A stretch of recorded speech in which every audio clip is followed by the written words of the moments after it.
Good morning, everyone, and welcome. My name is Dr. Shauneen Pete, and I'm from Little Pine First Nation in Treaty 6 territory, and I'm also the chair of the Emerging Indigenous Scholars Circle here at Royal Roads University. Royal Roads acknowledges that the campus is located on the traditional lands of the Lekwungen-speaking peoples, the Songhees and Esquimalt nations. This is an important week for us at Royal Roads University as we are hosting the climate, I want to get the name right. We're hosting a Climate Action Leadership Summit, and that was a mouthful. And we have registrations from throughout Canada and beyond. And we're so pleased that you're able to be here with us for this important conversation and this really essential discussion. Thinking about Indigenous climate action and then the practice of decolonization has been on my mind for a long time. I've been a teacher educator, and I've worked for 17 years with white teacher candidates. And along the journey, I was very much impacted by various social movements, including Idle No More, Black Lives Matter, and other movements that really influenced my thinking about teacher education. And initially in my career, I'd started off teaching anti-racism or anti-oppression courses at the University of Saskatchewan and the University of Regina. But as I moved in 2017 to BC and to the University of Victoria, my thinking started to change towards expanding the vision towards settler decolonization and decolonizing work together as Indigenous and settler people. As you can imagine, that's not easy work. And that many of the students in our programs often come into universities thinking that their teaching work will focus on inclusion of Indigenous people's cultures. And so they're really very much motivated by learning our culture. And what we really want to do is expand their view to how they can play a role in addressing different systems of oppression and also working on decolonization in their own positions. But they are very uncomfortable about that discussion. And as a teacher educator, I would bring forward Indigenous activists and their stories and some of the work of Indigenous climate action organizations. And this work was very challenging for our students, and it was very unexpected for them, and they didn't know how to process it all the time. And my colleagues didn't always know how to talk about it either, because they saw my work as being very political. And it was. I was really upfront about that. My work was politicized, and it was very much focused on thinking differently about our relationship with land, our responsibilities towards the environment, and our evolving necessities towards reconciliation with Indigenous people, and that was the real key work of settler people. And I was really looking forward to helping to inform those changes within them. Again, but they were very resistant and often met that work with denial and dismissal and minimization. So these conversations are essential. They're not just essential for teacher education, but they're essential in higher education. And it's really important for us to engage in an open way with one another, to learn together and to seek decolonizing solutions collectively. So with those things in mind, this discussion today is really, and this week will be really focused on finding some solutions and some ways to work together differently with one another. I'm excited about this discussion. I'm happy that we're here today, finally, after all these days of planning, all these months of planning. And so you will see today that we will have a number of different presenters. I'll introduce them to you shortly. I wanted to remind you that we are also recording this session, and that we will be because we're recording it, we're also asking that you keep your cameras off for now, and that we'll and your microphones too, so that we'll enjoy the discussion and that we'll have some time to learn from one another as we go on with our day today. I was very excited to see the lineup. And when Maria and her colleagues were asking about, who are the influential voices on this discussion, the names just rattled off, right? It was really easy to identify them because you folks, so many of you are engaged in real meaningful ways in the work. And so we see and hear from you and learn from you, and it's been an incredible opportunity. So for today's lineup, this morning's session will be guided by the voice and wisdom of Eriel Tchekwie. And Eriel is an amazing woman. She's one of the people that's influenced my thinking about teaching. I've drawn from the Indigenous Climate Action website repeatedly in my teaching work as evidence of how change can happen. And I'm grateful for Eriel and her colleagues for the materials that they make available so that folks like I can teach my students how to engage in this work more effectively. So this morning we'll be starting off with a keynote by Eriel Deranger. She's a Dene mother from Athabasca Chipewyan First Nation, and she's the executive director and co-founder of the Indigenous Climate Action Organization, an Indigenous-led climate justice organization in so-called Canada. I like that. I never referred to them either. Deranger is a member of the International Indigenous Peoples Forum on Climate Change and sits on various boards, including Bioneers, Takes Roots Leadership Council, Climate Justice Resiliency Fund Council of Advisors, and the WWF Canada. And she was a founding member of the Global Indigenous Youth Caucus.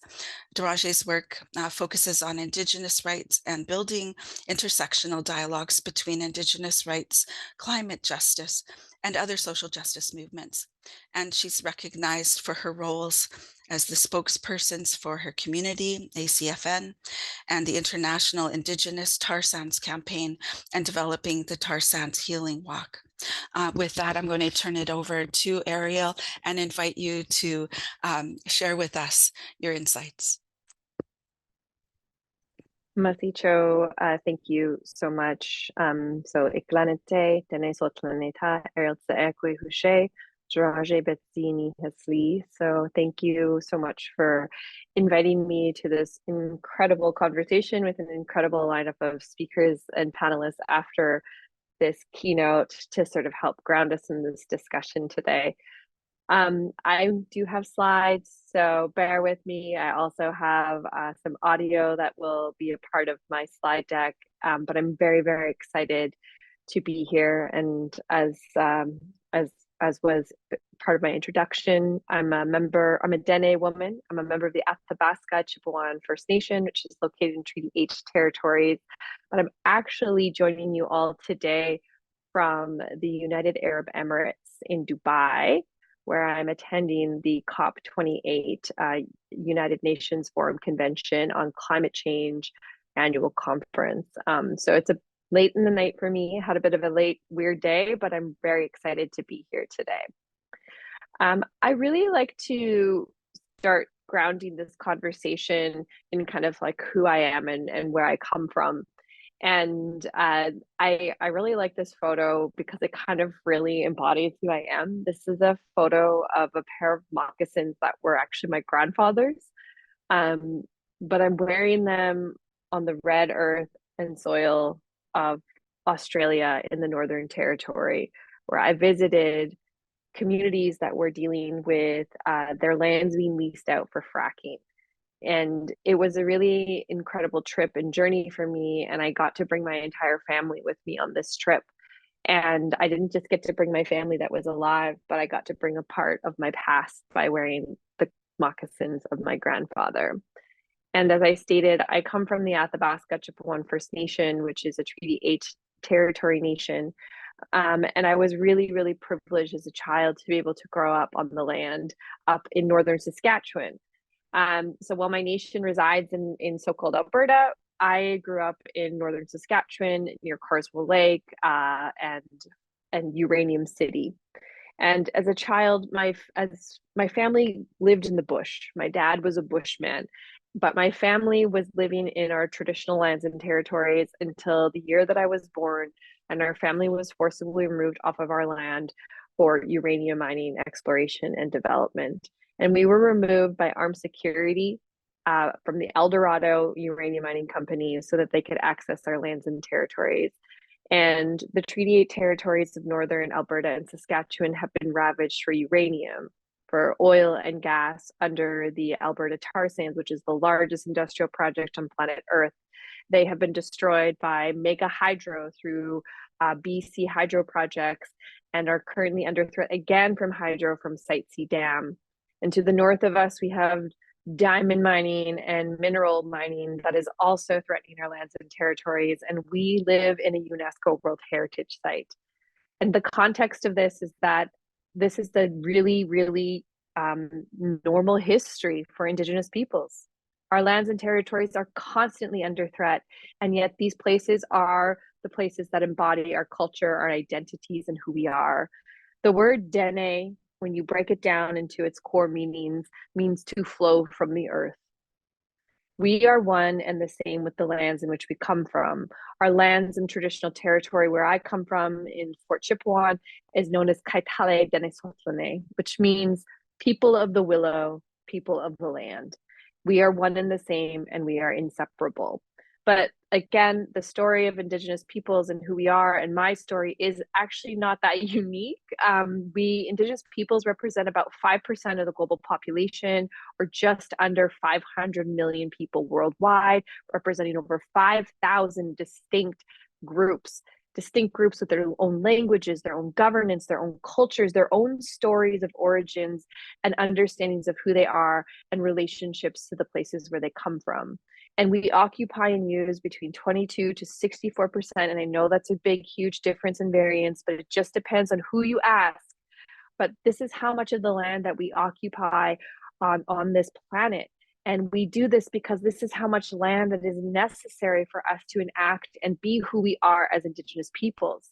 And of those lands and territories, it represents 80% of the biodiversity on this planet.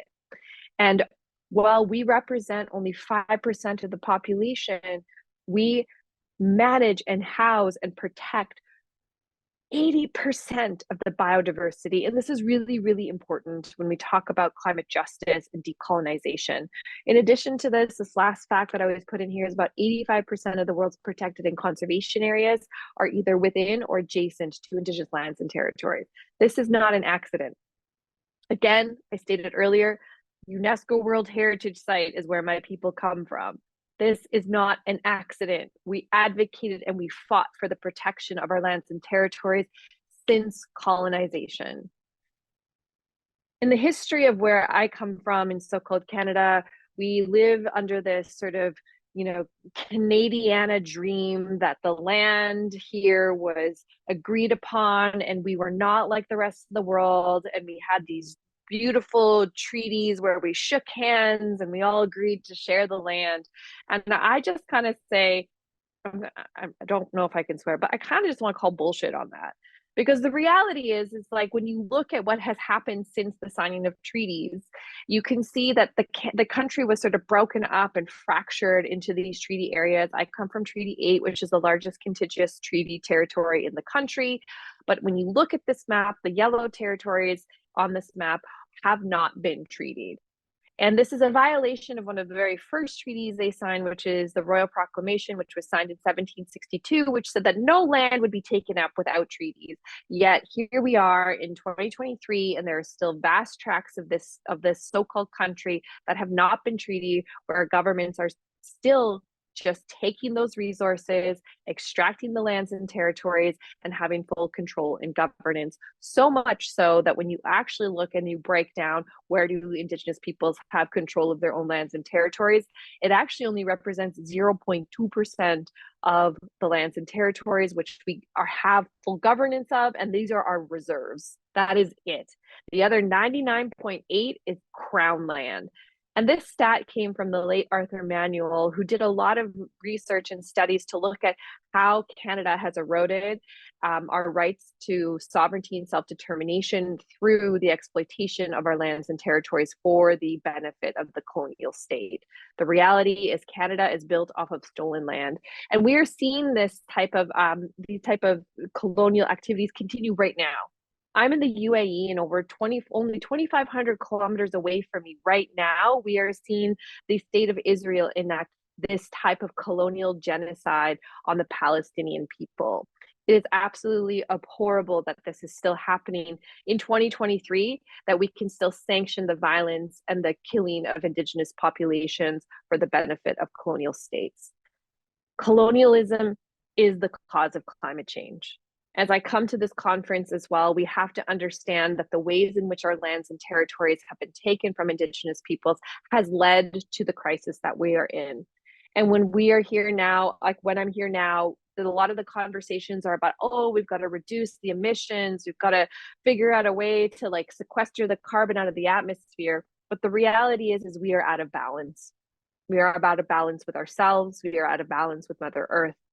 And in order to address the climate crisis, we must restore our relationships with Mother Earth and with each other and address this imbalance in all aspects of our lives.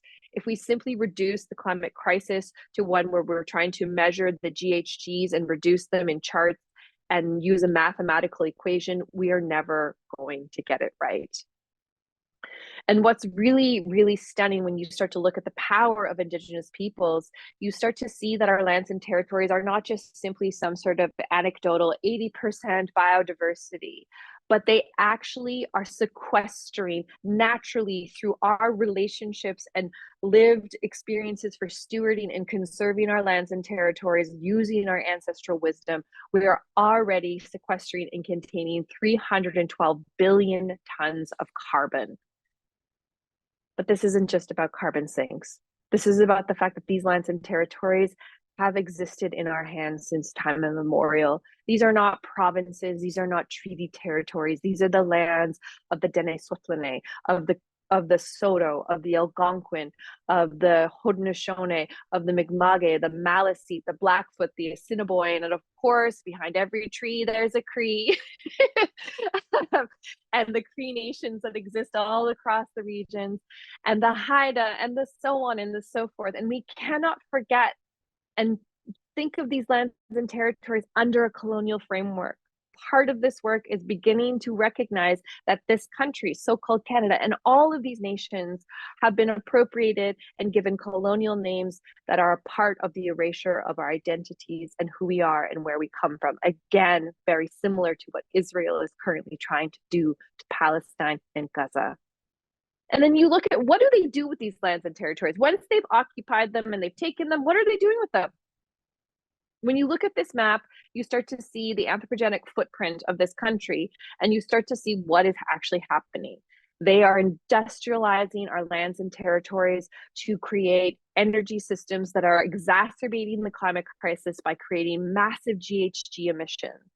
And you can see that I come from the province of so-called Alberta, which is just a giant mess. It is awful. It is awful. It is, most of the province has been leased out to multinational corporations for oil, gas, water, timber. It just goes on and on and on. And we talk about the anthropogenic footprint as if like we're all contributing to this as individuals, and we're told to change our energy consumption. We're told to like not use plastic. But again, I'm going to go back. Every individual person in this country, we're not doing this.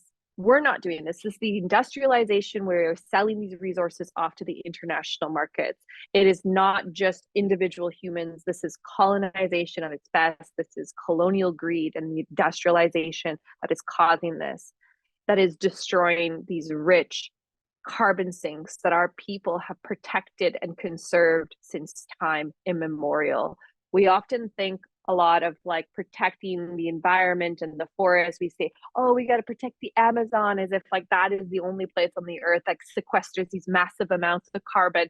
But when you look at the carbon map of Canada and the soil, that the carbon sequestration of the soil, particularly in the north, it is so incredibly high, and we've already seen what happens when we destabilize those water systems and those lands and territories. They burn, just like we've seen the forest fires over the last year. We need to not only protect these lands and territories for the people that live there, but this is a massive carbon sink. This is a massive part of the world that's necessary for stabilizing atmospheric GHGs. And again, don't want to make our lands just about carbon sinks. These are the territories of Indigenous peoples that have lived in these lands and territories for time immemorial. We need to start thinking about these lands and territories as Indigenous lands, not as carbon sinks, not as provinces, not as treaty territories, but as these places that hold deep relationships with Indigenous peoples. I said at the beginning that my story is not unique. The reality is that the European empires have spread across the globe, colonizing Indigenous lands and territories the world over. The stories that I have heard here in Dubai as part of the International Indigenous Peoples Movement continues to exemplify just how the European empires have perforated the entire planet to do the same types of activities over and over and over again. And when we talk about how our lands are taken and then appropriated and destroyed, we have to understand that climate change isn't about GHGs. It's also about the fact that 1/4 or more of all species on land by the year 2050 is going to be threatened or extinct. This is the largest mass extinction, and this has huge implications on Indigenous peoples and our abilities to procure traditional food sources. And our brother Clayton just had a successful hunt that I'm sure he'll share with everyone. But our traditional food sources are incredibly important to us, not just culturally, but they sustain our communities, and they help to address the economic disparities that our communities continue to face. In addition to this, we also have to understand that climate change isn't just about that mathematical equation. Indigenous peoples interpret and react to the impacts of climate change in creative ways, drawing from that traditional knowledge and other technologies to find solutions that society at large can replicate to counter pending changes. The reality is we are our own experts. We are our own experts. We don't need to have someone come in and tell us how to tackle the climate crisis, because we have been dealing with the climate crisis since the onset of the colonizers on our lands and territories. We know that colonialism, patriarchy, capitalism, white supremacy, and extractivism are the root causes of climate change, and that we are seeing the ongoing colonization of our lands and territories through urban colonialism. It's an ongoing process, and it shapes both the structures and the relationships between the settlers and Indigenous peoples to this day. It is not something that happened, it is something that is happening. But I take so much solace in the beautiful movements that have happened in our communities and across the globe. And I have been able to bear witness to the beauty and the power of our people. I wanted to share this video with you all that Clayton Thomas-Müller was a part of creating from COP25 in Madrid. It was one of the last times we've been able to actually protest in the streets, because since then we have had repressive regimes that have not allowed us to have massive protests as a part of the COP. So with that, I'll share this video as long as it plays. Oh no.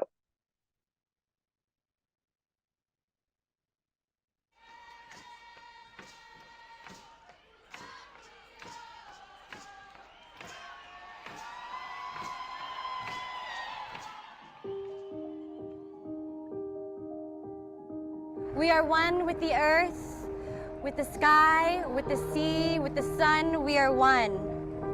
For Indigenous people, Unuhit, the notion that we are one is a simple truth that has guided our life in ways that has sustained us since the beginning of time. We value the sacred knowledge of the earth that has been passed down to us through the generations, knowledge that can bring us the healing the world so desperately needs in this time.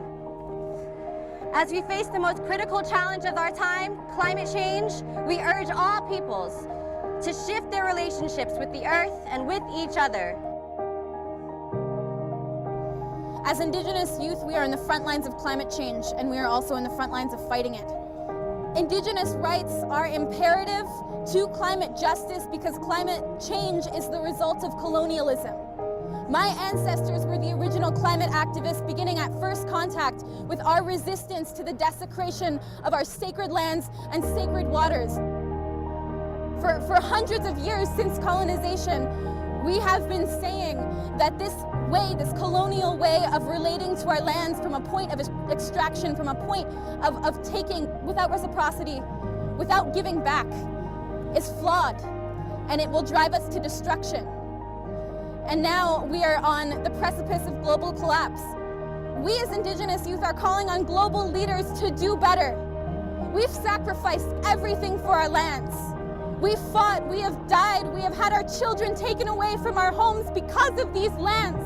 And we are calling you to fulfill your responsibilities.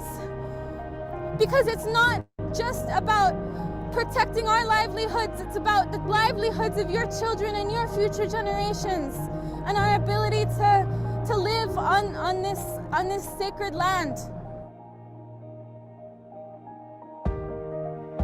Y actualmente hay 33.000 personas que están en riesgo de perderlo todo por el levantamiento del nivel del mar. Nosotros no consumimos combustibles fósiles y a pesar de ello somos los que más vamos a sufrir. Somos los que más sufrimos por el cambio climático. Estamos a punto de perder nuestra lengua, nuestra tierra, nuestra tradición, por la forma en la que viven en las ciudades. Así que tenemos que dejar estas palabras vacías, estas palabras de los gobernantes que no están haciendo nada, porque necesitamos acción ya. Necesitamos acción ya por las mujeres, por los niños, por la comunidad LGBT, por todos, por los pueblos indígenas.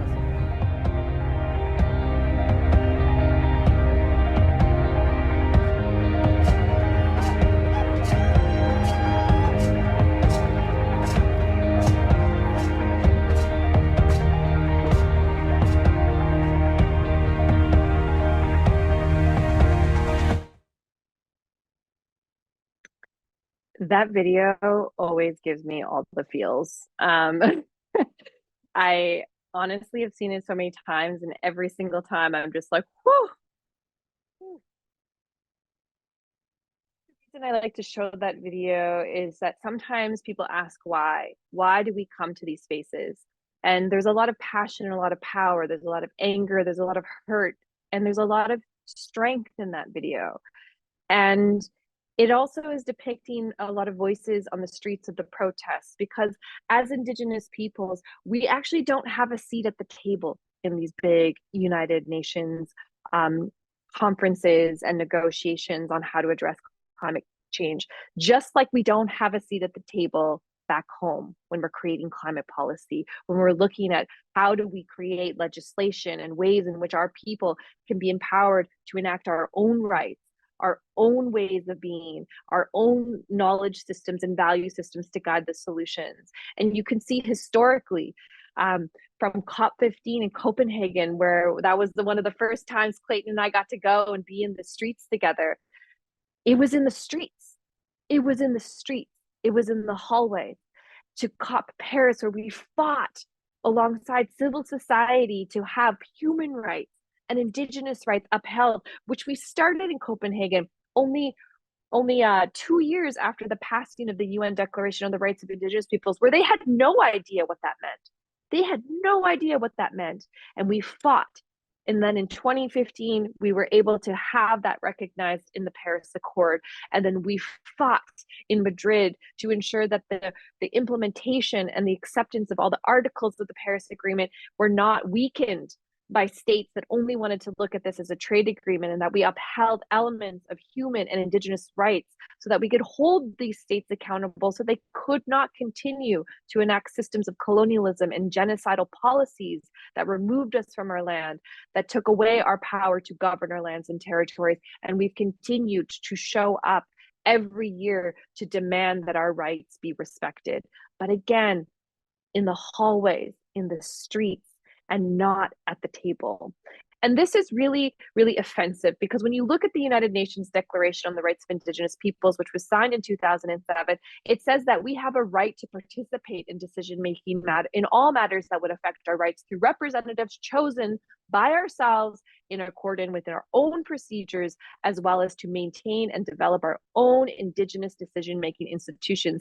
And yet, time and time again, this is violated when we are told that we need to be part of the states that we come from, that have colonized us, that have tried to take everything away from us, and we're supposed to speak with them to continue to empower and uplift colonial structures and systems instead of our own. And we know that as we fought so hard to have the recognition inside the Paris Agreement, this was a step in that direction. But the work doesn't happen in these hallways, it happens at home. It happens when we see our communities defend our lands and territories, because that is climate mitigation. People ask all the time, how are Indigenous peoples part of climate mitigation?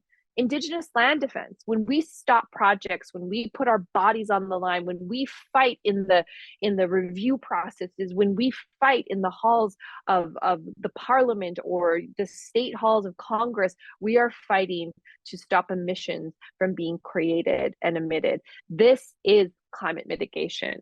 And we know that the vital role of our people is recognized, and yet we continue to suffer disproportionately high levels of land insecurity, social dislocation, and violence when defending our traditional lands. Look at what's been happening ongoing with the Wet'suwet'en people. Look at what has happened when we try to fight Site C, mega hydro, Muskrat Falls, protecting our lobster grounds, fish farms in British Columbia, and the stories go on.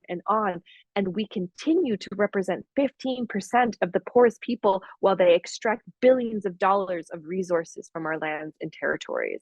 This is why it has become so critical that we don't just find ways to indigenize and have our voices recognized in colonial systems and have our Indigenous peoples, Indigenous knowledge littered throughout policies, because that is just indigenizing those systems and structures through having a recognition and voice. But we need to be moving towards decolonization, which is that deconstruction of the current systems of colonial power and rebuilding those structures in decolonial frameworks that aren't centering systems of white supremacy, patriarchy, capitalism, and extractivism, that are upholding rather the values of our relationships and our interconnectedness with who we are as Indigenous peoples and our kin, the land, the waters, the species and animals that we come from, our kin. I was taught from a young age that all my relations, homatakiase, to say all my relations. We have in every single Indigenous language, we have a word that represents that relationship with who we are and all of the things that we have lived in harmony with. We are related to every blade of grass, every tree, and every species, from the winged ones to the four-legged, to the ones that swim, to the ones that fly. This is a part of who we are. And I went the wrong way. And in Indigenous climate action, this is what we are doing. We are looking at how do we take that knowledge and how do we make it into systems and structures that they're going to listen to through writing reports and driving research that looks at Indigenous rights and sovereignty in national climate policies. This is a report that's actually going to be launched tomorrow. It'll be available on our website, which looks at Indigenous rights and climate change and concrete implications for design and implementation into climate policy, and where states are currently doing this and where they're failing. We have also been doing research on decolonizing climate policy, and later this week we'll be launching phase 2, which looks at how Indigenous peoples see policy from a different framework, from a colonial perspective to a decolonial perspective. And phase 3 of the decolonizing climate policy will begin next year, where we start bringing people together and training them up on building their own sovereign decolonial policies for their communities. And we are also highlighting the risks and the threats of what we're calling false solutions that are coming out of this to things like climate, nature-based climate solutions, carbon market mechanisms, commodification of our lands and territories through conservation offsets, and systems and structures that actually just continue to uphold colonial powers and capitalism and move us further away from restoring those relationships and balances. The Indigenous response to the climate crisis is very different than the colonial response. It's rooted in those values of who we are. It's rooted in our systems of Indigenous knowledge. And Indigenous knowledge is one of the most profound types of science. When you look at the definition of science, it is about observation, collection of data, and making conclusions based off of that. And Indigenous knowledge has been built up over thousands of years of observation and experimentation with the lands and territories to develop some of the best, most robust sciences of conservation, hydrology, biology, and so on and so forth. We are some of the best scientists out there, and yet our Indigenous knowledge systems continue to be relegated to anecdotal evidence as opposed to being upheld to the powerful knowledge systems that they have. And we also often think about like Indigenous peoples and this colonial myth that innovation and commerce only came with colonization. And I love to share this map because it maps out the pre-colonial trade routes and commerce systems that existed before contact. We weren't just some nomadic people that followed herds. We were people that actually had trade routes to trade things from seeds from down in the South all the way into South America, to exchanging agricultural techniques and strategies, to trading the beautiful bison and moose meat from the north that we dried for some of the berries and fruits from other regions, and we traded beads and so on and so forth. And innovation came from Indigenous peoples. The syringe was created by Indigenous peoples, rubber to create things like basketballs and all these techniques, Indigenous peoples, suspension bridges, Indigenous peoples, aspirin, Indigenous peoples, baby bottle nipples, Indigenous peoples, soap, Indigenous peoples, and the innovation goes on and on and on. And yet colonization has perpetuated this myth that we were just these nomadic people that did not know what we were doing, and they came here and they civilized us. But what they did is they stole our technologies, they stole our innovations, they stole our commerce routes, and they appropriated them for their own. And our people are taking it back. We're taking it back by taking our Indigenous knowledge and integrating it to demand that we can do this on our own. We are our own experts. We are sharing our knowledge systems. We are exchanging ways to move forward, to build resiliency for our communities on the land. And that resiliency equates climate action. I need to stress this. This is climate action. There are now numerous studies coming out that when Indigenous communities have intact languages, have access to their lands and territories to continue practicing their cultural lifeways and livelihoods, from hunting, fishing, trapping, berry picking, medicine picking, ceremonial practices, that actually doesn't just increase the quality of life for our communities, it creates localized economies, a better quality of life for our communities, and it creates a stronger biome of biodiversity where we live. It creates more likelihood of communities to decline and deny the development of destructive and extractive projects. And that protection of ecosystems is climate mitigation. The increase of biodiversity is climate mitigation. These are powerful tools, and they also restore that relationship that so many people can learn from, and they can help to create value systems for how we look at energy consumption, for how we look at housing, for how we look at the entire quality of life for our people. These are not some sort of anecdotal, mystical, romanticized versions of climate mitigations. These are real, these are tangible, and we're seeing them being acted right now. But on the converse, I need to talk about what's happening here. We're trying to talk about phasing out fossil fuels. We're trying to talk about the fact that we can't continue this unabated extractivism across the planet. But we are seeing people say that there's no science behind needing to phase out of fossil fuels. We are seeing people doing carbon offsets and carbon market mechanisms. And for the first time in history, they're admitting that this is all about trade. This year, they said this is the first ever trade day at COP was today, where they're marking a significant moment where the trade community and the climate policy ecosystem converge. Earlier this year, Trudeau said that climate policy is economic policy. This is all about money. This is not about restoring those relationships with each other and the land. This is not about ensuring that lands are protected for future generations. This is not about protecting our kin. This is about money and the ongoing proliferation of colonial power and rule over lands and territories, which is rooted in the ideology of a domination over as opposed to a relationship with. But we're not just sitting back. I just need to say that there are so many incredible, countless events that are happening, including members of my own community coming here with an actions to demand justice for the tar sands, calling out these false solutions over and over and over again, and really talking about those Indigenous-led pathways towards equitable climate solutions and resiliency.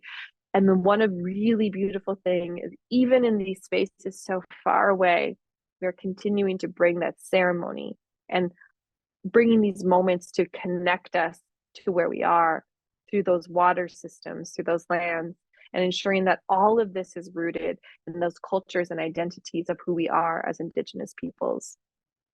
We need to continue to stand up and demand for our sovereignty and self-determination and control over our lands and territories, not just here in so-called Canada, but the world over. We know that colonialism caused and causes climate change. We know that we cannot afford false solutions that allow the ongoing extractivism and appropriation of Indigenous lands and territories. We know that these false solutions are just land theft repackaged when they talk about carbon markets because they want to take our lands up. We know that these systems need to be fought, but we have to stand up. We have to demand sovereignty, and we have to do it in a decolonial framework. This requires action from all of us. Again, I need to stress there is a huge difference between decolonization and indigenization, and we need both. Indigenization is that recognition, that visibility, that representation within these spaces. We need to have indigenized curriculum. We need to be seen and recognized. We need our histories and our voices and who we are heard. We need our lived realities of now recognized, and we need to restore and move towards truth and reconciliation. But beyond truth and reconciliation is decolonization, where we begin to dismantle these structures that have disempowered us, that have subjugated us and taken so much away from us. And then we need to rebuild those structures together, because we are all kin. We are all related. All my relations means we need to be decolonizing and building up these structures for the betterment of everyone. Because after all, after hundreds of years of colonization, we continue to exist and resist. And we're continuing to push for our indigenization. And now, even more, we need to move the needle further and move towards decolonization. Indigenous peoples, our culture, our values, our languages, and our knowledge connect us to the sacredness of Mother Earth. Our voices and solutions are critical to developing climate solutions, mitigation, and adaptation strategies that will absolutely, unequivocally benefit everyone. And we also know that we need to end not just colonialism, but the CO2 colonialism, this idea that we cannot colonize the atmosphere and we cannot continue to allow colonialism to proliferate the spaces to address the climate crisis. This is a slogan from the Indigenous Environmental Network, which is one of the most powerful slogans. We need to end CO2 colonialism or colonialism. We need to respect Indigenous people's rights within all aspects of all of this work in order to move to the climate justice futures we all deserve and need. So thank you, Masicho. Hi. Thank you so much. Eriel, powerful, powerful teacher. I can't tell you how you make my heart sing. And you're right, the video was absolutely stunning, but your words were absolutely powerful. I want to acknowledge that you are definitely one of the key leaders in this area. You know, as an educator, I'm often thinking about the work of decolonization, and how some of my colleagues, they want to do like decolonization light, right? Like the same way they used to do cultural inclusion light. And it's a very different work. And you gave us some very clear directions in your presentation today. UNDRIP is a place to start. Including UNDRIP into our curriculum is essential. It's important. It's foundational. Understanding the distinctions between indigenization and decolonization. I love that you made that very clear. I'm conscious too that in the crowd here today, we have a number of people who are also educators, and the question of, well, how do I decolonize often comes up when we're working amongst our colleagues. And what beyond UNDRIP, beyond learning about the impacts of colonialism, et cetera, what do you think is essential to include in curriculum planning towards decolonization? That's a really, really good question. And I think like part of the challenge when we talk about decolonization is that we haven't done it yet. It's an experimentation. You know, there are so many avenues that need to be explored when it comes to curriculum, and I think part of it is like the indigenization, as I said, is a step towards decolonization. And I think that needs to be recognized first and foremost.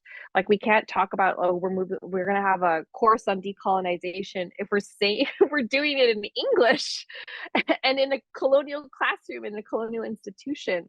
We can talk about the steps necessary to move towards decolonization, but part of this is the acceptance that we are all participating in colonial structures.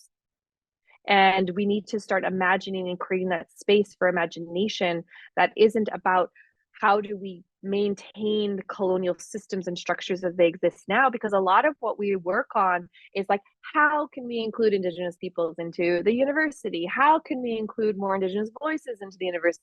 How can we include Indigenous peoples in the policies that are being developed?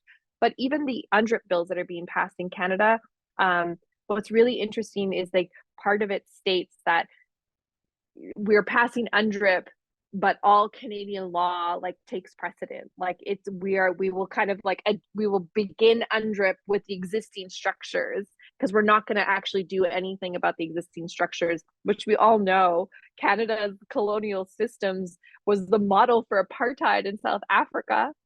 That these systems, that they're just like, you know what, we're not going to touch those. We'll just worry about anything that comes afterwards. And that's just BS. And I think like when we talk about education, it's the same thing.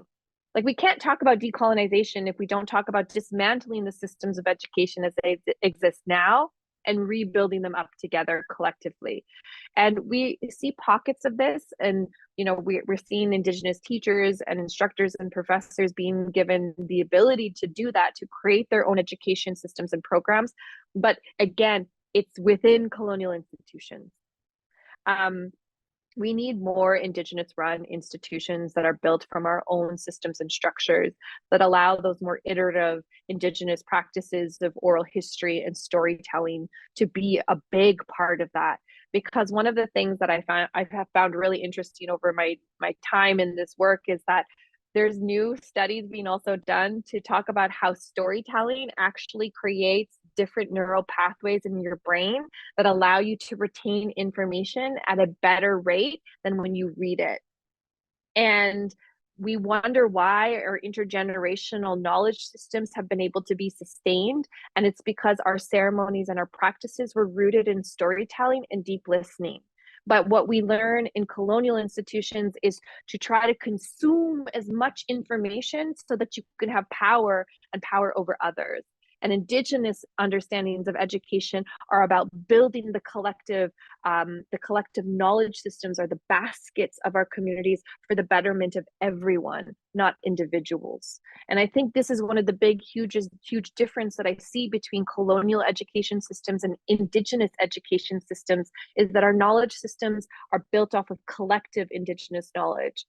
And I think about this in the context of like, when we think about human rights versus Indigenous rights, a lot of people ask me, like, why do Indigenous peoples have special rights? I don't understand. We all have human rights. Why do you need special rights? And I'll bring it back around in a second. But human rights are the individual rights and freedoms that we have. individual being a key word. And I also need to recognize that the Human Rights Declaration was created in 1940. Oh my God, I get this wrong every single time. 6 or 43 or 6. I don't know which one. In the 40s anyways. But in many parts of the world, Indigenous peoples were not even classified as humans.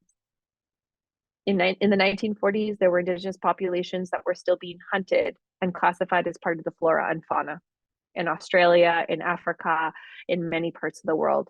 So we were not even a part of the crafting of the UN Dec on human rights. And so the need for Indigenous rights comes from the fact that, hey, we weren't a part of this. This doesn't actually represent how we see our rights as individuals. But secondarily, we don't see ourselves as individuals.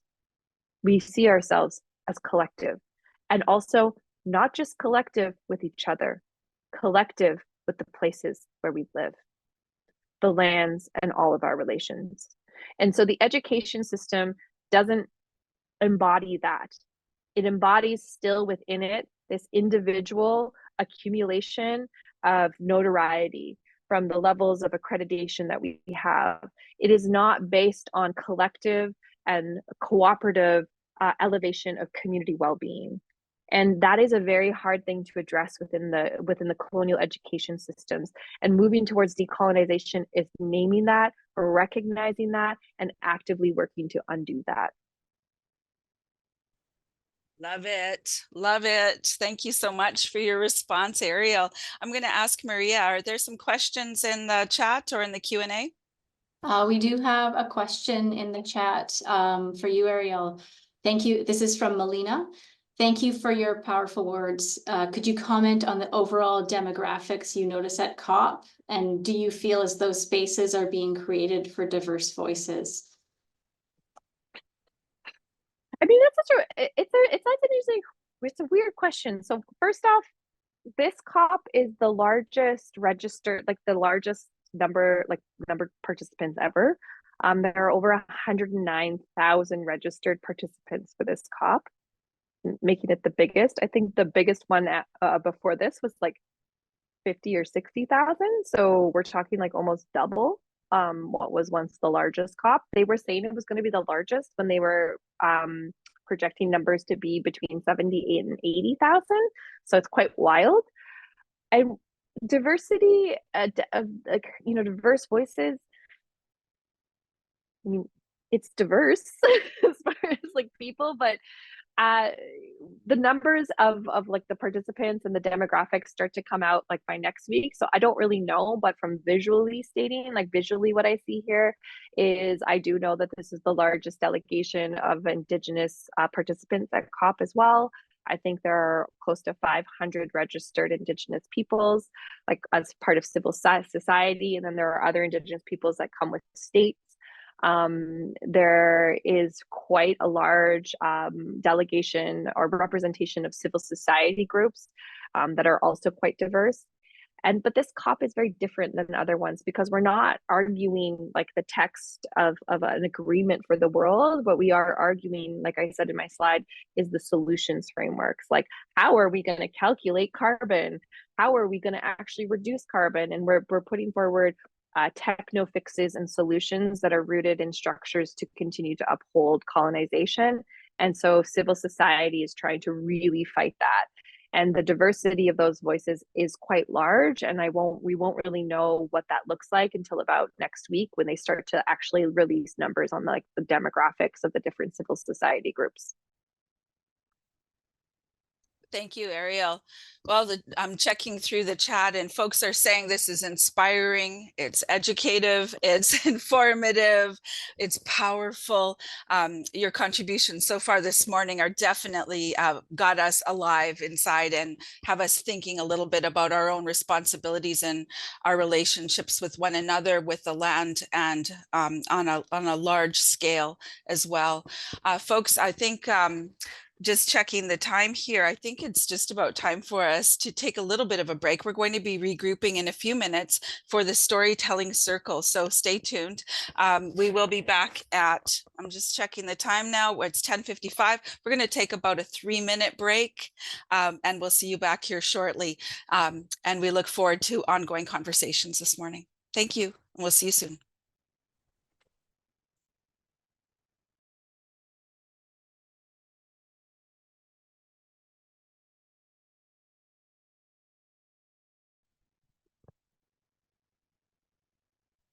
And folks, that was a quick break. We're inviting everyone back into the circle, and we'll be moving to the storytelling session and the storytelling circle for this morning. As we begin to regroup, I'd like to introduce you to our speakers. We're going to start with Clayton Thomas-Müller. Clayton is a member of the Treaty 6-based Matthias Cree Nation, also known as Pukadawagan, and it's located in northern Manitoba in Canada. And based in Winnipeg, he has been recognized by Yes Magazine as a climate hero and featured as one of the 10 international human rights defenders in the National Canadian Museum for Human Rights.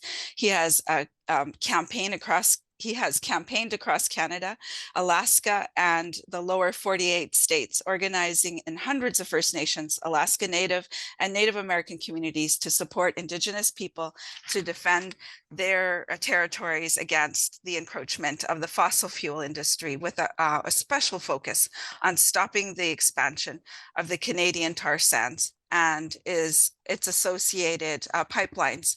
Clayton is an award-winning film director, media producer, organizer, facilitator, public speaker, and best-selling author on Indigenous rights and environmental and economic justice. His book, Life in the City of Dirty Water, was a national bestseller and a CBC Canada Reads finalist. Our next speaker will be Laurie Saunders. Laurie is from oh, goodness me, I should have rehearsed this one beforehand. Laurie, I'm going to ask you to help me out on this. You are from? I'm from Suitsluk, which is located on the Dean Channel. We are also part of the Newhawk Nation and Hanigwitine First Nations. Thank you so much. I'm saying that again in my head so that I will be able to say this next time. Thank you for the lesson. Laurie is a clean energy coordinator for the Gwitin First Nations government. And she is a member. Yes, please. Hanigwitine. Hanigwitine. Thank you. Thank you. I missed that part. And is a member of the Climate Action Network for the Coastal First Nations and the Great Bear Initiative. Laurie also is an advisor for Indigenous Priorities at Vancouver Foundation. Laurie has completed the Indigenous Environmental Leadership Pathways program at Royal Roads University and the Business Administration program with Smith University and Queen's University. She also completed the Project Management program at UBC Saunders School of Business and has participated in the Global Youth Climate Training and Canada World Youth programs. Next, we have Chevaun Toulouse, and Chevaun is a mother, granddaughter of and graduate of RRU's Indigenous Environmental Leadership Pathways program. I should probably tell you I have a visual impairment, and so reading sometimes is a little bit of a challenge for me, but so far so good. We're just gonna go with it.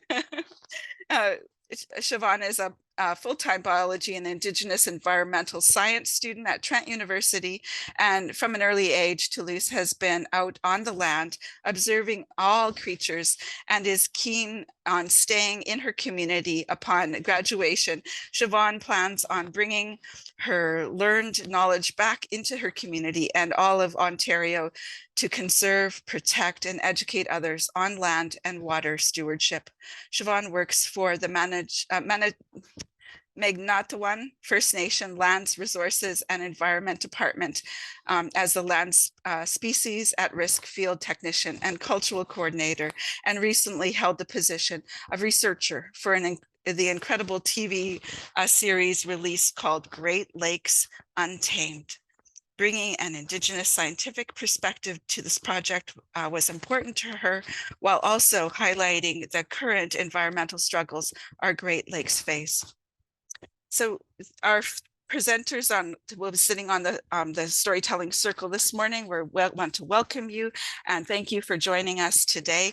I was wanting to start off with a bit of a question about what inspired you in this morning's keynote address. So if you want to start with that, that might be a good place to go.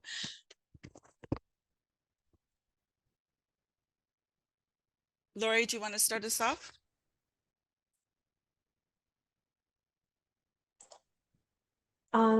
It was all inspiring.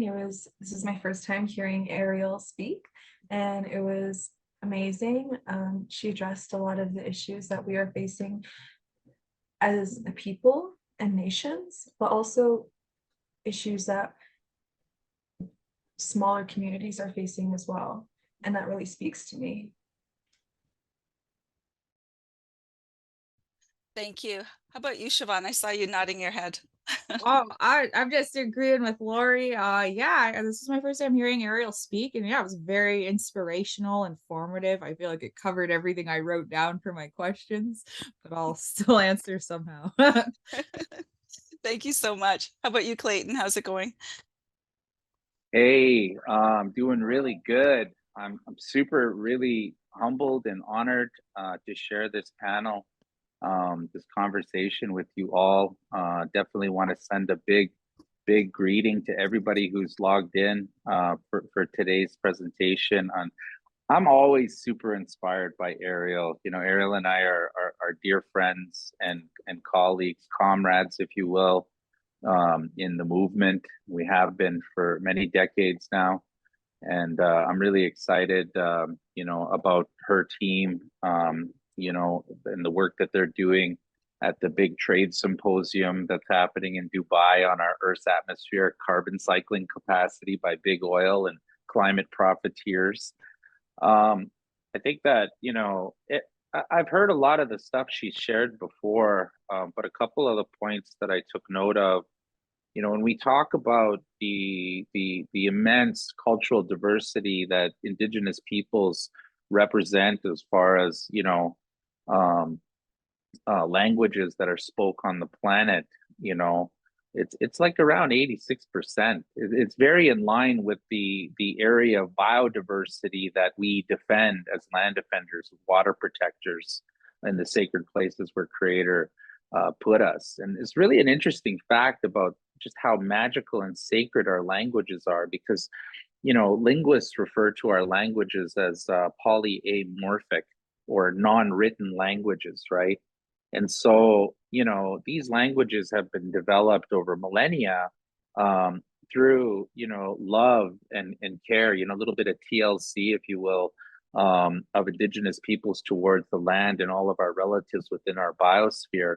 And a lot of trial and error, you know, like when we got sick, we were like, oh shit, how do we cure this? And we'd watch the bear, you know, if it had a wound, and we'd go follow the bear and see what it did. And the bear would go and get a specific plant and eat it and, you know, fix itself. And a lot of our medicines that we learned about, you know, and the words in our languages for those medicines were through observation of our relatives in nature, who were guided by our prayers and spirit to teach us the things that we know when it comes to Indigenous traditional ecological knowledge and ecosystem management, if you will, including carbon sequestration. And so, you know, when every an Indigenous language is forgotten or lost due to colonization, I once heard a person say that it should be compared to the burning of the libraries of Alexandria, because we learn a data set of traditional ecological knowledge and ecosystem management of that particular area of our Mother Earth. And this is why, you know, cultural diversity and biological diversity are inextricably linked. And that's a lot of pressure for, you know, very under-resourced and marginalized population that only represents 5% of the world's population to try and defend and to take care of, when those data sets of knowledge really are for the benefit of all species on Mother Earth, including the 8 or so billion people that we share this spaceship with.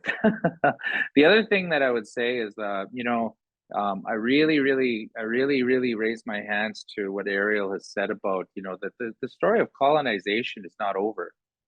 We're not living in a post-colonial era. You know, colonization is still happening in very violent and extreme ways across the planet. You know, direct, straight up big C colonization with China and Tibet, with Israel, of course, with Palestine. You know, the whole Palestinian Gaza conflict is very much being driven by climate profiteers. You know, there's tremendous amount of offshore gas deposits off of the coast of Gaza that Israel's already selling leases for development, you know, for their energy security. And of course, you know, the issue of water in the region is definitely driving that conflict as well as land, you know, for Israeli settlers and, you know, under the Zionist kind of regime there. And so that's, you know, this story is not over. We're very much involved in an epic global social movement struggle.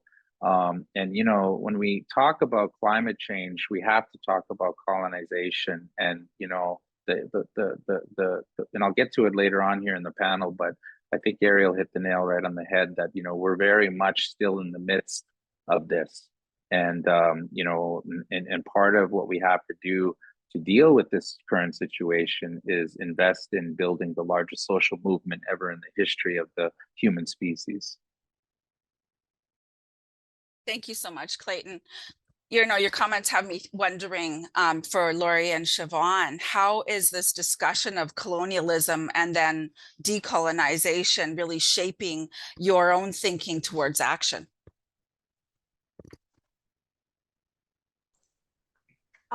It's been largely discussed in both areas that I work in. For my nation, for the Hunter First Nations, we are strongly focused on self-governance and sovereignty over our community. We are one of the first communities to be given rights and title of half of our territory, and that gives us more control over what we allow within our community and what we can say no to or yes to. And that has really improved our security for the preservation of our territory, as well as the water and wildlife that we still continue to harvest from to this day. And I strongly uphold the Indigenous leaders within my community that have worked very hard, and those Indigenous leaders are our elders, and they do it for us. They do it for the next generations. This is not something done out of selfishness. It's out of thought for our people, our land, and the next generations who will continue to live here. Thank you so much, Laurie. How about you, Chevaun? I had something written down. I hope it sort of answers that. But yeah, like what I had is the acceleration of climate change and the resulting climate crisis are directly related to the colonization of the earth. Indigenous people always lived in balance with creation. They lived in reciprocity with the land, water, and all beings. This way of life is embedded within the foundation of our culture. We cared for the earth because we had a deep understanding that we need the earth in order to survive. It doesn't need us. Like living in reciprocity with the land and water, we got to understand the cycles within each moon that allowed us to time seasonal activities year after year for time immemorial. And there are many examples of this, like living in reciprocity, but also coexisting with wildlife, understanding the mutual benefits and gifts of the land. And colonialism and colonization stripped us of this way of life, really. And in many cases, it became illegal to continue practicing these forms of reciprocity with the earth. Many of our traditional ways of knowing are taken away, invalidated, or made illegal entirely. It just needs to be understood like colonization is like the cause of this advanced rate of climate change, and understanding this on an individual level will help heal that broken relationship with the land and help to respectfully collaborate on solutions, and understanding the deep impacts that colonialism has had that will help us dive deeper into a reflective state with the individual can acknowledge their position within these contexts. That's sort of what I had written down. Well, thank you for that. You know, it's in working with teacher educators and university students, when I'm working especially with white settler students, they've often seen themselves as separate from land from us, from as Indigenous people. They don't see themselves having a responsibility. So when I ask them a question like, where is your decolonizing movement happening? Like, what's your slogan? What's on your t-shirt? What's your soundtrack? Where are you meeting? What are you talking about? And who's leading you? They tend to stall. Like they just stop and say, I'm sorry, there's somebody cleaning up outside and it's just really noisy. And so they tend to stall and they tend to really halt and say, nobody expects that of me. Right? Nobody's asking me to take responsibility for this work. And then they wonder why. How have I been socially constructed as a white middle class teacher candidate to have no responsibility for climate action? Why am I not thinking about this? Why is this somebody else's work, right? And so I help them to really adjust their thinking about those responsibilities that you've all spoken to. It's not just our work, right? It's got to be a shared responsibility. And certainly that means that we have to change the systems that we're working within, including as my focus has been on teaching. So I'm wondering about, this transformative change. What ways do you believe your work catalyzes change, specifically in the context of climate action? And I'm hoping that guy stops doing whatever he's doing outside soon.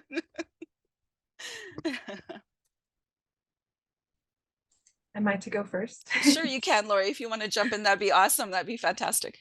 Okay, so I'm currently the energy champion for my community, the Hanikotiin First Nations. I recently joined the Catalyst 2020 and an Indigenous off-diesel initiative. We are working towards completely displacing the need for gas and diesel generators within Hanikotiin First Nations. We currently have a solar diesel hybrid system. We are doing feasibility studies into low impact development for a Cloaken Creek hydropower project plant, which would produce around 400 kilowatts of energy, and it would not be consistently running. It would compensate for whatever is not provided by the solar power system, and we would have the diesel generators for backup. We recently installed a distribution line which connected 28 homes to our microgrid system. These 28 homes previously depended on gas generators, and they would use so much gas. It was so expensive. There was so much emissions, and we've been doing a lot of work towards reducing our greenhouse emissions as a community and moving towards sustainable clean energy production. We are completely independent from BC Hydro. We are committed to a sovereign energy system, which is also sustainable. Yeah. Thank you, Lori. Those are all such great examples of the way that you're creating transformative change and in your home community. And I saw Clayton's enthusiasm for yours, for your actions and your choices. Chevaun or Clayton, do either of you wish to speak at this point? Go ahead, Chevaun, if you want to go first, or yeah, either or. I'll be really quick. I'm hoping to do more in my community. Like Lori's projects sound amazing, and I'm hoping to do more like that. When I was working for Magnetawan First Nation, we installed in partnership with the neighboring community, Shawanaga First Nation and McMaster University, we installed the Eddie Covariance towers so we could understand how climate change and water levels are all changing in the community, seasonal activities. So that was a really amazing project to be a part of. And I'm hoping to do more of that in my home community. I just do a lot of biology work, species at risk, and trying to conserve turtles and figure out what we've got, and that's most of my work is just species at risk. I like using citizen science to figure out how much invasive species that are coming into the community, and just coming up with conservation plans for the future. That's all what I'm up to. I think that's incredible. Conservation is absolutely It's one of those real sticky areas in our economy, our shared economy with these lands they call Canada, and especially in the United States, because neocolonialism happens very aggressively through conservation measures. You never wonder why it's all the like rich white, like kind of hillbilly, like, you know, shotgun people that support Ducks Unlimited. It's because Ducks Unlimited and other big conservation groups consistently over the decades have gone against Indigenous land back efforts. They've actually sued tribes when they're trying to acquire their land back, especially wetlands, you know, for, you know, because there's a big scam. And I mean, Eriel has been a part of that right now. They're talking about sequestration, carbon sinks, and you know, these carbon sinks all across, well, you know, Turtle Island are worth billions of dollars in carbon credits in the International Carbon Trading Facility. And you know, so it's really important that we have our own Indigenous scientists, our own Indigenous conservationists, our own Indigenous biologists, and so on and so forth, our Indigenous engineers that are building, you know, closed loop cogeneration systems of energy sovereignty in our First Nations. You know, this is the capacity that I know Indigenous climate action is looking at in the future and investing in with some of the tools that they've developed. And this is something that I'm very passionate about as well. You know, in my life, you know, I've been involved in fighting against, you know, well, let's just be honest, evil people, you know, in the fossil fuel sector and in governments and in finance that, you know, have been trying to develop, you know, and extract every ounce of fossil fuel they can, even in the wake of catastrophic climate change and human rights abuses. And, you know, I burnt out quite a bit, and I took a step back and I wrote a book, made a movie, and, you know, I'm just kind of doing my thing these days as an author, a little bit of work for my nation back home. But I have every intention of continuing to look at this opportunity of climate change and international economic recession as a really good opportunity. Because, you know, the existential threat of climate change requires a complete teardown of our current economic model. And it requires us as human beings to build a brand new one. And the human rights and economic justice opportunities, the opportunities to defend our collective rights as Indigenous peoples as a part of this global kind of responsibility that we have right now, are absolutely massive.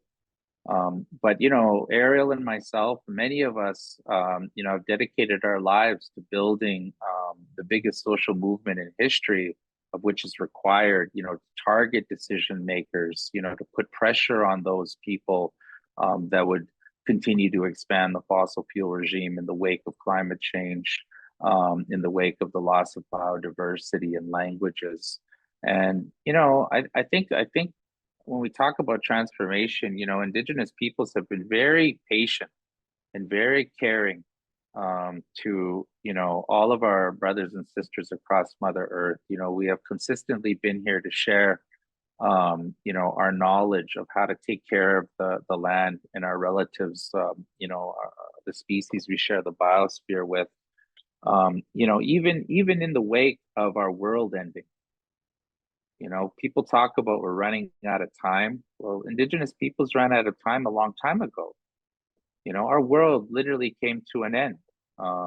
You know, and yet in the wake of that, here we are, still trying to organize, still trying to take care of our relatives, and still carrying the knowledge of 1,000 years of observing our biosphere and understanding of how to take care of that, not just for ourselves, but for all of our relatives.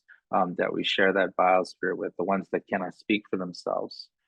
And, you know, I think that when we talk about Canada, you know, we can't talk about climate change without talking about colonization and this process that the 94 calls to action of the Truth and Reconciliation call for. I believe that the work around climate policy and the actions tied to that here in so-called Canada are inextricably tied to the implementation of the 94 recommendations of the Truth and Reconciliation Commission. And within that, we have a tremendous opportunity to, build an economic paradigm that doesn't trade one energy source, oil and gas, for another energy source, whether it's wind turbines or solar panels or geothermal, but yet continuing to maintain the same forms of neo-colonial exploitation, dispossession of Indigenous peoples from the lands. Because most Canadians in this country that pay taxes and that vote, they live within 50 kilometers of the US-Canada border. The rest of the country is predominantly populated by Indigenous peoples, whether that's in the circumpolar regions by Inuit hamlets, or by Métis settlements, or by the 600 plus First Nations from coast to coast to coast. So environmental racism in Canada is still very much a red and white issue. And I believe that that climate change, and this horrific recession that we're going through, this inflation, that all of this provides us with the incentive to do some pretty radical things with our economy, while addressing and repairing, the gross injustices that this country has perpetuated against its Indigenous population, and also the injustices that it's perpetuating against the other biggest labor demographic, in the future, which is, immigrants and migrants, other brown and Black people. If Indigenous peoples and immigrants and migrant populations of Canada get together and, start organizing together in deep and powerful ways, and if social movement apparatuses like labor, for example, would open up their war chests to fund those initiatives, we could radically change this country to a justice-rooted economic paradigm that honors the UN Declaration of the Rights of Indigenous Peoples, that it's at its foundation and builds and strengthens from that, while we go through the process, a very long intergenerational process of reconciliation, from the controversial history of genocide of this country, of things like Indian residential school and the tens of thousands of unmarked graves that they're currently uncovering at all of these Indian residential school sites. And of course, dispossession related controversies and crises like the murdered or missing Indigenous women and girls circumstance. All of these things, we have an opportunity right now with the global existential threat of climate change to address those things in meaningful ways, while building economic self-determination for the most marginalized portions of our population here across these lands that they call Canada. So this is a time that is ripe for transformation, and I'm super excited to be a part of it. Beautiful. I love it. And my teacher friends, hope you're hearing the content of our curriculum reform, right? There's a multitude of topics that are being presented by our circle members today. There is a number of references that are being identified here. I'm going to just prompt Maria. Maria, I'm going to circle back to you in a couple minutes to see if there's some questions in the chat or in the Q&A. But before we do that, I would like to invite Eriel. Put you on the spot again, bring you back into the fold. If you wouldn't mind speaking to Indigenous climate action and the work that you do there. Yeah, I dropped in the chat. We just released a Indigenous Just Transition guide in partnership with Sacred Earth Solar, and really based off of the work of Melina Labucon-Massimo, and the work she did in her own community, but also the lessons she learned as part of Power to the People, which was a TV series that looked at just transition strategies and projects in Indigenous communities, as well as in partnership with the David Suzuki Foundation. And I think it's really important because as we talk about some of these strategies, whether these are, community science and monitoring of our lands, small scale energy systems, moving towards energy sovereignty, some of the work that Clayton talked about of really trying to push forward and challenging the neo-colonial agenda, we really need to also understand that part of this is that education. It is that like bringing our communities along into these conversations. And that is the mandate of Indigenous climate action. You know, Clayton is actually one of the founding members of ICA, you know, supporting my crazy idea of trying to create this institution. But it was really founded on this idea that A, we're our own experts, but B, that we need a social justice movement hub for Indigenous peoples, because for far too long, as we're also seeing within education, the only places we can go to participate, or the only places we could go to participate in these movements, were white led colonial institutions like the Sierra Clubs and the Greenpeaces and the environmental defenses of the world, which are rooted and centered around colonial white supremacy. And that's just the fact. This is not me trying to poo-poo and shit all over these institutions and organizations, but they're rooted in what Clayton talked about, the conservation movement that actually substantively led to the removals of Indigenous peoples from our lands and territories. So having an Indigenous institution for talking about climate justice, talking about just transition, talking about what it needs to look like, what it means for Indigenous peoples, is a core part of the work we do. We're based on building tools and resources for Indigenous peoples to step into their roles as climate leaders in this country and the world over. And I think that this is so critical, because when we have people coming into our communities that have no understanding of those lived experiences, kind of saying, oh, you know, you really need to do something about your carbon footprint, or, you know, why is your house, like, you know, what have you done about your housing situation, or like, how are you guys like monitoring? And they're like, oh, let me tell you how to do it right. But that is not our model. At Indigenous Climate Action, we are about collecting those stories, harnessing that knowledge system, and using it to empower other peoples to see the value in their own stories, in their own knowledge systems, as the platform for how to move their communities into those places of sustainable energy sovereignty, of practices of integrating Indigenous knowledge systems into their land monitoring systems and structures. How do we empower the land user to see himself as a climate scientist? How do we take someone who has a real desire to not have diesel to power their home to move this towards like climate action? These are beautiful, incredible strategies. And we also have to be careful, because we also are seeing how colonial governments are appropriating the beautiful strategies of our communities to continue to propagate colonialism and neocolonialism right now. And when we talk about just transition strategies, there's no clear definition of what that is. And Canada, I can tell you right now, one of the really interesting things that's happened here in this space is that Canada has reduced the just transition strategy, which is a collective agreement that all states agree to, a just transition strategy within the UNFCCC. They have reduced climate just transition strategies to jobs. They're the only country in the whole world to reduce just transition to a jobs transition strategy. That is, they got laughed at the other day. Someone said, why are you here talking about jobs? Just transition is more than about jobs. And in fact, we don't even want to talk about jobs. That's your own country's problem.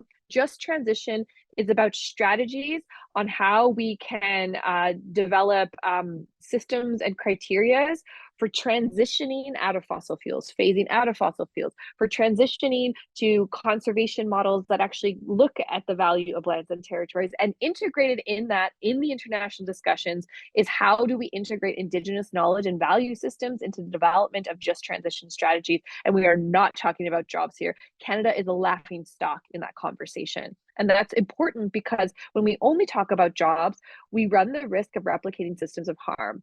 When we talk about mining of transition minerals like lithium, copper, nickel, chromium, helium, construction of mega dams, establishing palm oil and other monoculture plantations for biofuels, even industrial wind farms, these are all being carried out on our lands and territories without free, prior, and informed consent in many cases.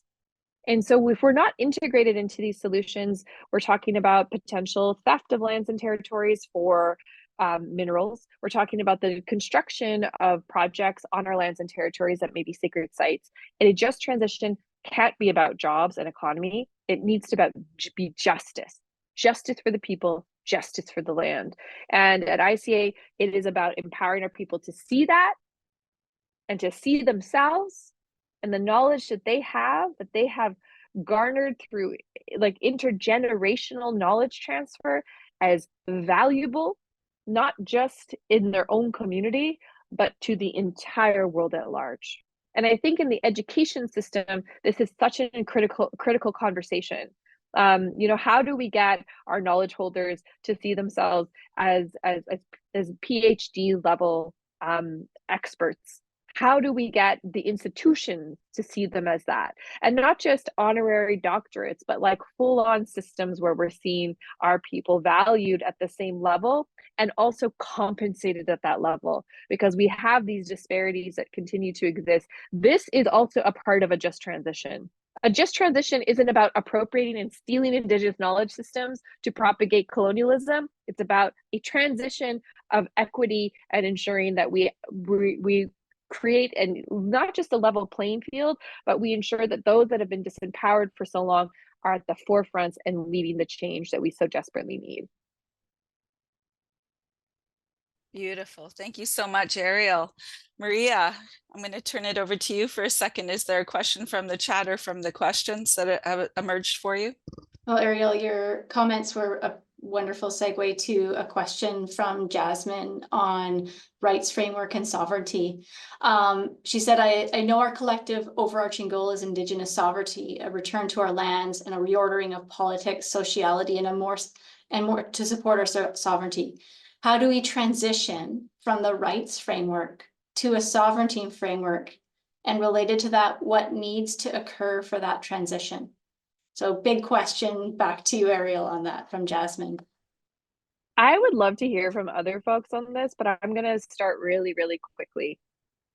I think the reality of moving sort of, I'm going to read that because I see it there, transition from a rights framework to a sovereignty frameworks is we have, since signing of treaty with the colonial Canadiana, they've talked about our rights. Rights frameworks are not the way forward because it requires the state to recognize them. That's the difference between rights frameworks and sovereignty frameworks. Sovereignty is in an action. It's more of a verb, and it's actually more in line with Indigenous languages because our languages are verb-based. They're not like noun-based. They're actions. And so rights and sovereignty are connected. We need rights. We need those rights respected. But it's not just about saying, I respect you, I see you, I hear you. It's about allowing us to enact sovereignty. And enacting sovereignty does not require permission. It does not require someone to say, oh, okay, you're sovereign now. It requires us to enact sovereignty. And so part of it is on our communities to enact that. And the second part is that there needs to be space for us to do that. And there needs to be recognition of our sovereignty and our rights to enact our rights in the ways that we interpret them, not the way colonial systems interpret them. And that's critical to climate justice and sovereignty. Like I think about the energy sovereignty. We shouldn't have to ask for permission to get off of diesel. Like we just got to start doing it. We got to just enact our sovereignty and demand our rights be respected through sovereignty movements of no longer requiring us to exist within this paternalistic relationship with state nations.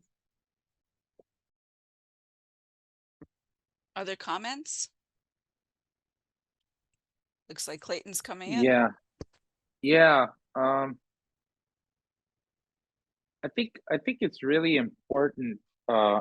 Just pretty much just wanted to give quotations on just doing it, Eriel shared a map of the great Secwepemc chief, the late Arthur Manuel. If you haven't checked out his books, please do so.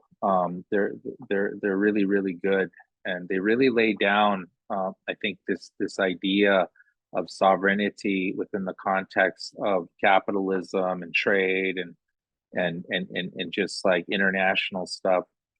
I think that there's a lot of different parts of the spear of Indigenous people social movements. There's the tip of the spear, the butt of the spear, and everything in between. And quite often, a lot of our own people, they criticize other parts of the spear and don't recognize the unique role that they all play in the balance of that tool and its effectiveness in feeding the people. And building local economy, economic self-determination under the guise of our sovereignty. It's really important that a lot of our people who have those skills, like what our youth, one of our young presenter here, Lori, that's doing this energy sovereignty work, people like that need to be empowered and resourced to do that work for our nations. Just like people like Arthur Manuel's daughters, the Manuel twins, Kanahus and her sister, they need to be supported as well. They're the tiny house warriors that have established tiny houses alongside 1,000 plus populated man camp in Skokwapmak territory. And they face violence, against the hands of these workers and the police trying to stop the Trans Mountain Pipeline. And so, there's a lot of our people doing a lot of different things and a lot of different stages of understanding and comprehending sovereignty and self-determination. And I think that it's really important that we, support each other in a framework of solidarity, that we also look outside of our communities, especially in dealing with the climate crisis, and look to our allies and other social movements, whether it's Black Lives Matter and act in solidarity with other struggles, because they will reciprocate and act in solidarity with our struggle for economic self-determination. And it's really important to understand this, because there's a long, rich history of this in social movements. And there's this weird amnesia. People have forgotten about the Battle of Seattle, the WTO, when we beat the neoliberal, predatory capitalist, neoliberal trade agenda, and forced nation states, G8 economies, to have to negotiate bilateral free trade agreements instead of one huge new world order. Like, we did that, social movements, and we did it through a framework of international solidarity, while asserting our sovereignty and self-determination, our territorial jurisdiction. And so I would say that, yes, we need to do all the things Eriel said, but we, organizing is such an important thing. And there's 3 truths to building movement alignment, and when we organize in our communities, we need to, number 1, explore our commonalities. Number 2, we need to work to cultivate mutuality. And number 3, we always need to be consistently acting in solidarity with one another.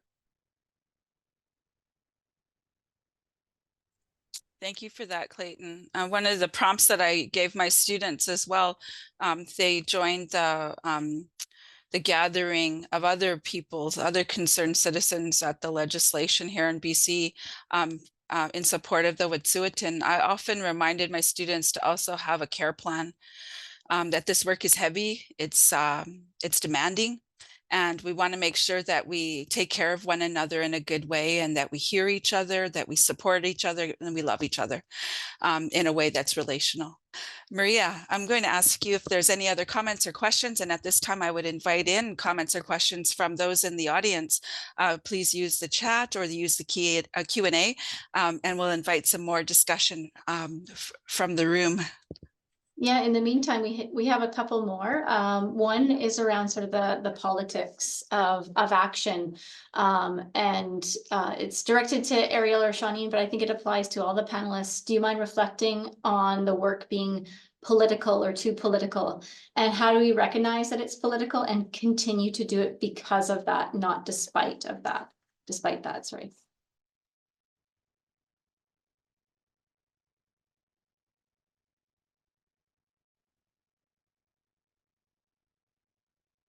I used to teach grade 10, so I have really good wait time.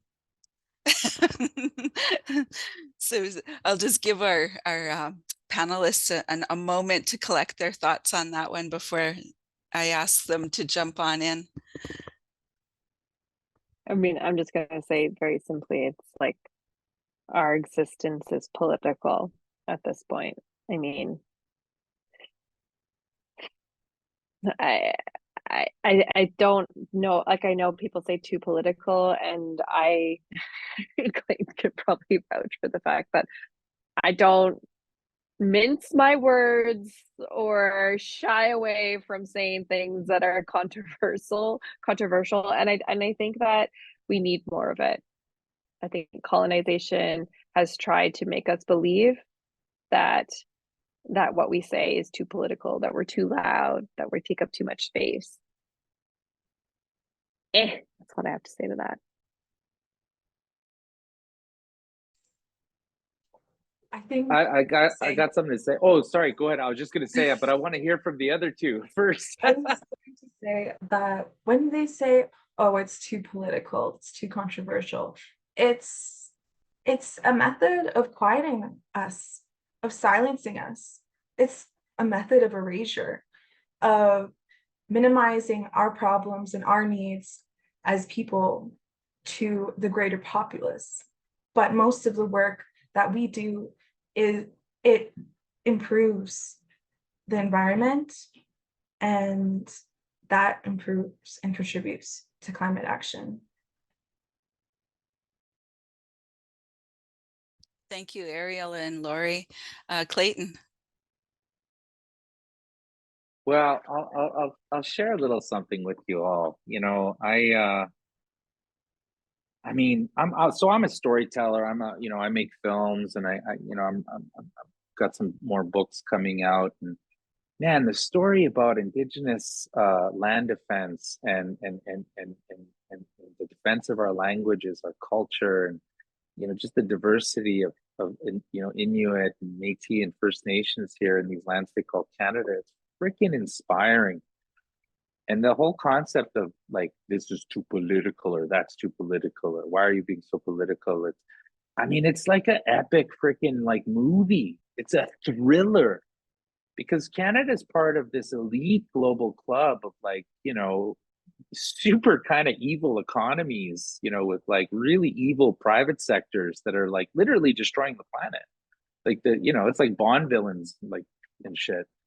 And here in Canada, Indigenous peoples, because of our collective rights, because of things like treaties and our God-given inherent rights, and the wisdom of our ancestors and what they left us right now, to be able to hold these predatory economic forces at bay, through our advocacy efforts and our civil disobedience efforts, our throwing of wrenches into the economic machinery, so to speak.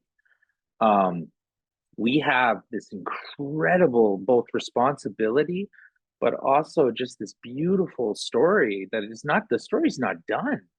But if we've demonstrated time and time again, there has not been a major environmental victory in Canada won without Indigenous peoples at the helm, asserting their territorial jurisdiction, their sovereignty, their self-determination, and within that, our governance systems, because it's always been women, grandmas, moms, aunties, all at the front line, and if not at the front, then, advising, warriors like myself to what do we need to do, and that's been for Cree anyway. I'll just speak for my nation. We're matrilineal, and our clans, like, it comes from the mom, and so and on the flip side of that, when we look at our extractivism based economy, the Canadian economic paradigm, and the violence that it perpetuates against the sacredness of Mother Earth, is very emblematic, with things like the current circumstance with murdered and missing Indigenous women and girls. So this is a thriller, a tragedy, but it's also a very hopeful story that is not done being told yet. And Indigenous peoples, when we halt the Canadian private sector, extractive industries agenda with our prayers and our inspiration, and we inspire other social movements to get involved in the pipeline fights or fights against the gold mining sector, the diamond mining sector. You know, there's a big fight brewing in Northern Ontario with the Ring of Fire. You know, they want to do there what they did in Eriel's territory with rare earth minerals. You know, it's the tar sands of minerals in the Northern Ontario. Big fight coming there. And there's a big fight coming over water, you know, and the privatization of water, because most of the world's freshwater resources exist within these lands that they call Canada. And, you know, so the power that Indigenous First Nations have here in these lands it's intense, because we have like the power to stop one of the G8 elite club from going down that pathway that the US is leading the world down. And it's a suicidal pathway, you know, because we only have this one Mother Earth to live on. But I would say that, I'll just conclude with this, that, you know, climate change is not going to be solved by Paris Accords or what they're discussing in Dubai right now. You know, it's at the end of the day, the solution to climate change is very simple. It's community self-determination over food security, water security, transportation, you name it, shelter, heating and cooling, you know. And, you know, at the end of the day, we need to bring back a couple of things to have success in our localized climate solutions built in under the auspices of community self-determination. One of the things that's missing from the mix right now is anti-war movement. You know, the military-industrial complex is the biggest climate polluter on the planet, and these never-ending wars and U.S. foreign policy. This is like one of the biggest systems we need to change, and somehow social movements have taken their sights off of that. The anti-war movement needs to come back in a big way with the climate justice movement, and you know, and I think that militarization is a big system that everybody collectively needs to donate some of their time to, and we need to get away from. I mean, do your part and be a good environmentalist, like, you know, lessen your family's footprint, but dedicate your time with organizing to system change. Our fossil fuel centered agricultural complex, fossil fuel centered truck and transport and bunker oil ship transport economy. You know, there's a lot of systems that need changing that'll fundamentally shift the way that we relate to the sacredness of Mother Earth. I'll leave it at that. Thank you so much, Clayton. Chevaun, do you have anything you want to add at this stage? Yeah, I'll just add really quick, like Indigenous rights and sovereignty in the context of climate change is all encompassing. We don't have the option to go back in time and change the past, but we do have the option to learn from the past and understand how to move forward. Supporting Indigenous rights and sovereignty can help combat climate change by listening, documenting, and mobilizing Indigenous people. We've known how to live with the land and listen, like, yeah, just listening and learning, reflecting, and supporting Indigenous people in these efforts. And that will in turn hopefully drive a change in societal norms and beliefs around colonialism and the way we approach relationships with each other and that which sustains us, Mother Earth. Beautiful, beautiful. You know, I'm hearing in all of your words the necessity to proceed with a holistic and integrated ways of being, knowing, and doing differently. And that all of the topics are, like, as you've said, you've listed them, Clayton, as you've listed them, Laurie and Chevaun and Eriel, they're all integrated. They're all part of this big mess, and decolonization, it untangles some of that mess and looks at the ways in which they support each other in keeping these systems that keep us separate from one another, from land, but allow for the systems of domination to continue. So I'm reminded of those things, that this is messy. Decolonization is messy and it requires us to come to that work from a variety of different positions. But that means that we all can do something. whatever our sphere is, right? Whatever our area of engagement is, it's all necessary. And that we do this work in collaboration with one another is because a more powerful impact in the end, right? So that's what I'm hearing from you, and I'm finding a great deal of hope in that. But what inspires you? What gives you hope, and what makes you feel the love? What keeps you going? I'm going to turn it back to Chevaun. Like I grew up in my community playing in the swamp, and it was my favorite place ever. You see so much life and biodiversity in there, and with climate change, like just like a change in the water table can just kill off all the turtles, you know? So it's like really vital to understand like how these changes impact our community and our culture. Like I worked a lot of different jobs. I went away to school. I learned how to I got my first diploma in aesthetics. I was going to do makeup, but I found it was just completely wrong for me, and I changed to the environmental field, and it has been the most rewarding experience ever. Like I feel like healing the land helps me heal myself. Like I feel like myself out there, and I'm contributing to something bigger and also doing outreach with youth and trying to get them involved. It just, yeah, I just love working in the environment and conservation. It's the best. I love it. That's what inspires me. Thank you so much, Chevaun. How about you, Laurie? Something that gives me hope is the Indigenous leaders before me, the work that they have done, to see them succeed and all of the things that they have put effort into, they put their lives into. And it wasn't just a minimal task. These were big, committed actions. And I love what Eriel said. I actually took note of it. Defending our land is climate mitigation. And that really speaks to me and the territory where I come from. There was a Taseko mining company who was approved by the province to begin mining within our Tahltan-Bini Fish Lake territory, which is a sacred and ceremonial places. It's also the breeding ground for rainbow trout. It's where we harvest medicine. It's where we go hunting.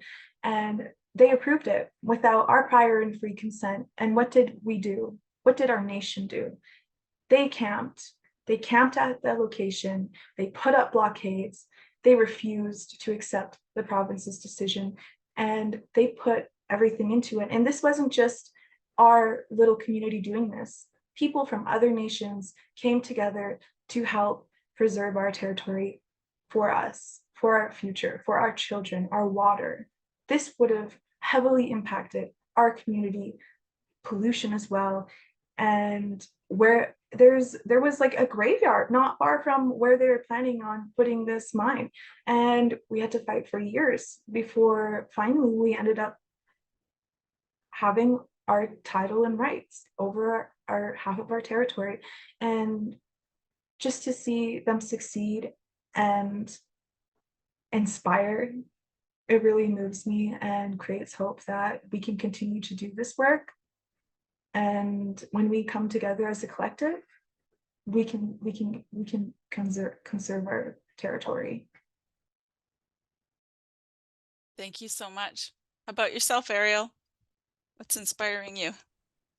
I mean, I think hearing a lot of the stories on here, I mean, honestly, Chevaun and Laurie, I'm really loving the things in the community because like that's the stuff that brings me so much joy. But also really some of the incredible power that I've been able to witness in these spaces where we're seeing governments try to continue to push these like false solutions. Yes, there's oil and gas. Yes, there's these high emitting things, but these false solutions and carbon markets and conservation offsets and all of these things, I need folks to understand that it is so powerful to see the Indigenous peoples movement see the fallacy of them and the power that they're bringing forward, because these mechanisms, carbon markets, carbon pricing, all of these mechanisms are reliant on continued growing emissions. And they're creating a new economic system, and our people are standing up. And like the story of resisting a mine, we're sure, you know what, I bet that nation could have made a little bit of money off of that if they had signed a deal. But we don't need money. Money is not going to solve this crisis. It's not going to bring our communities to prosperity. It's not going to reduce emissions. And we have to resist the urge to participate in the colonial system that is dead set on our erasure and our existence on the lands and territories. It is dead set on removing our connections to the lands and territories and upholding those systems of commodification. And we must continue to resist. And I love the stories of resistance. I love the stories that bring us back into the relationship with the lands and territories. I love the power of our people that continue to just say, we don't need this.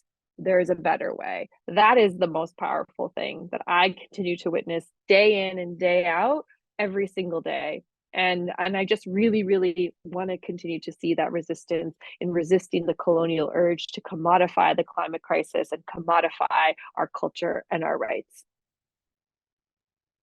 I love it. I love it. I love the resistance as well. I am sure to illuminate it in my teaching work, and what my students who are predominantly white settlers come to the conclusion at the end of our courses together is that it's an act of love. Resistance is actually love. It's care, it's optimism, and it's really the way forward for ourselves. And I think you've left us with you've all given us this wonderful gift today of wisdom, resources, ideas, inspiration, power, connection. I feel in relation with you. I feel connected with you. I'm reading through the comments and powerful, powerful. Love it. Wow. These comments that are coming up are very impactful. This is a wonderful way to start this week, folks. And I just want to say to those that are here in the room, please continue to join us this week for Climate Week events, including this session with Vanessa Andriotti on December 5th on climate, complexity, and relational accountability, and the in-person climate conversation. It's climate canvas participatory art workshop on Friday, and there's still spaces available. I want to say a big thank you to all of our guests. Thank you for the wisdom, but thank you for the hope. Thank you for the hope. And I wish you all an incredible week. All the best to all of you. And thank you to Maria and to Beverly for planning this session. This was amazing. Thank you so much. Any last words, Maria? Yeah, just thank you, everybody. What an inspirational session, and your courage and bravery and controversy is an inspiration to keep working together in this. Thank you all. Everybody. Take care. Thank you. Merci, Joe. Jenna, Hey, everybody. Take good care. George.